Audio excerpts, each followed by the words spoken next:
What has to happen for your money to be worth so little that it's more valuable made into art and bags than spent in a shop? This is 2018 in Venezuela. The country was in such a bad economic situation that the national money, the bolivar, was worth close to nothing. And that was due to inflation, or to be more precise, in the case of Venezuela, hyperinflation. And the crisis didn't stop at bags made out of cash. It also emptied shelves, brought the population to the streets, and pushed millions to flee the country.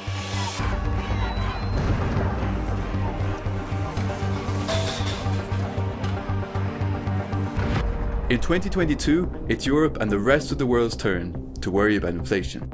And it already has a major impact on our lives. Economic activity is slowing. We are asking the member states to reduce by 15% the gas consumption.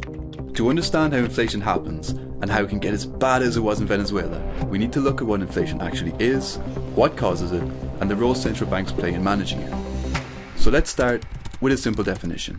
L'inflation, c'est la hausse du niveau général des prix. Okay, but why do prices go up? To try and understand that, we need to take a look at the link between supply and demand in an economy. Les entreprises produisent des biens et ils essaient de les vendre aux ménages ou aux entreprises ou à l'État. Donc, ce que produisent les entreprises, les économistes appellent ça l'offre, le côté offre de l'économie.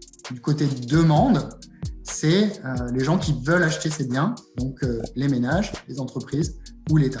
Donc, quand il y a plus de biens et services à vendre que de personnes qui veulent les acheter, les prix ont tendance à diminuer. S'il y a une demande excessive qui conduit donc à un déséquilibre entre la demande et l'offre, les prix se mettront à monter pour équilibrer offre et demande. Alright, so we have inflation when prices go up. Or to phrase it differently, when the money in your pocket doesn't let you buy as much anymore. And that is actually how inflation is calculated.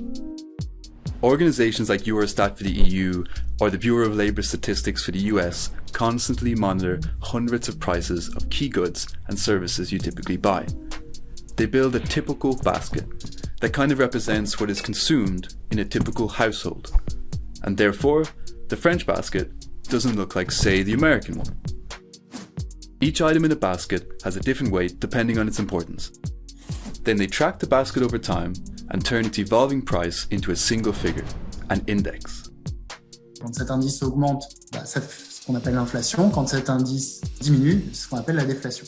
So we know how inflation is measured, and we know inflation comes from an imbalance between supply and demand. But what can cause those changes? Most economists agree that we can group the causes into three main categories. The first, which we touched on earlier, is related to growing demand. That one is called demand pull inflation. A recent example would be what happened after the COVID lockdowns. We were stuck at home for a while, not spending much, and when we got out, we wanted to buy stuff.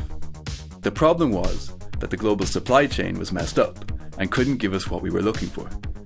And as we said earlier, higher demand plus limited supply equals higher prices. In other words, inflation. The second category is the cost push inflation, and it's the flip side of the demand pull inflation. This time it's the cost of actually making a product or service that increases. And that can be linked to a higher labour cost or an increased cost of raw materials due to shortages. Let's take a bike as an example. We know that if it costs more money for a company to build a bike because the price of rubber for tyres goes up, we'll end up paying more for that bike. And yes, Russian gas falls into this category too. Here, higher costs for companies means higher prices for consumers, and we get inflation. The last category is the built-in inflation. And the best example for it is the wage price spiral. And it goes like this. Si l'inflation augmente parce que les prix des matières premières augmentent, les revendications sur le pouvoir d'achat vont être fortes. Les gens vont demander à juste titre des augmentations de salaire puisqu'en fait leur pouvoir d'achat diminue. Si les salaires venaient à être indexés sur cette augmentation des prix pour protéger les ménages qui en payent le prix en quelque sorte. Donc ça fait un effet de deuxième tour sur l'inflation qui fait augmenter le prix de tous les autres biens. And we entered a spiral. A bit of inflation, so we raise salaries to catch up. Now people have more money, so companies raise the prices of their goods. And we have more inflation. and so on. So clearly inflation has to be controlled. And the best way to do that is through central banks, like the ECB for the European Union or the Fed for the US. To put it simply, central banks are the banks for banks. Their job is to manage the currency of a country or a group of countries and the amount of money in circulation. They have one main objective. The most precious good that we can deliver and that we have to deliver is price stability. Your bank, the one you go to when you need a business loan or a mortgage, can turn to the central bank to borrow money. And that's where the central bank's power over inflation really comes from. L'instrument habituel de politique monétaire pour la Banque centrale, comme la Banque centrale européenne, c'est la maîtrise des taux directeurs. Okay, what that means is when the central bank changes its rate, they are essentially making it more expensive for your bank to borrow money.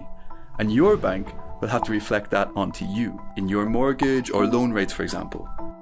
The overall goal is to try to slow down your spending, slowing the demand for goods in the hope that this will reduce inflation.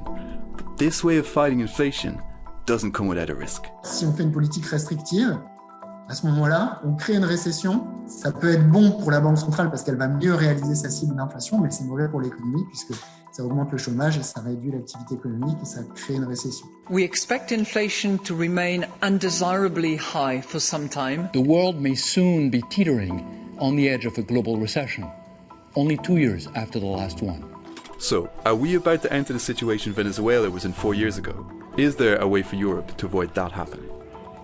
Beaucoup de choses vont dépendre de la manière dont le conflit, par exemple, entre la Russie et l'Ukraine va se développer. Si c'est un conflit qui dure, alors à ce moment-là, il y aura peut-être des effets structurels qui vont se mettre en œuvre. Si c'est un conflit qui se résout assez rapidement et que les prix des matières premières rebaissent, peut-être qu'on aura un retour à la normale plus rapide.